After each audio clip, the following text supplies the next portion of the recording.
بسم اللہ الرحمن الرحیم۔ 10 محرم الحرام کی چند خصوصیات۔ حضرت آدم علیہ السلام کی توبہ قبول ہوئی۔ 10 محرم الحرام کو حضرت ادریس علیہ السلام کو درجات عالیہ نصیب ہوئے۔ 10 محرم الحرام کو حضرت نوح علیہ السلام کی کشتی جودی پہاڑ پر اتری۔ اسی تاریخ کو حضرت ابراہیم علیہ السلام کو خلیل کا منصب عطا ہوا۔ حضرت یوسف علیہ السلام کو جیل سے رہائی نصیب ہوئی۔ حضرت یعقوب علیہ السلام کی بینائی لوٹائی گئی۔ 10 محرم الحرام کو حضرت یونس علیہ السلام کو مچھلی کے پیٹ سے نجات ملی۔ حضرت یونس علیہ السلام کی قوم کو توبہ قبول ہوئی۔ حضرت موسیٰ علیہ السلام کی قوم کو فرعون سے نجات ملی۔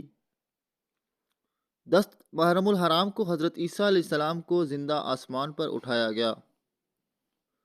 حضرت حسین رضی اللہ تعالیٰ عنہ کو شہادت نصیب ہوئی۔ 10 محرم الحرام کو زمانہ جہالیت میں اہل مکہ خانہ کعبہ پر غلاف چڑھایا کرتے تھے۔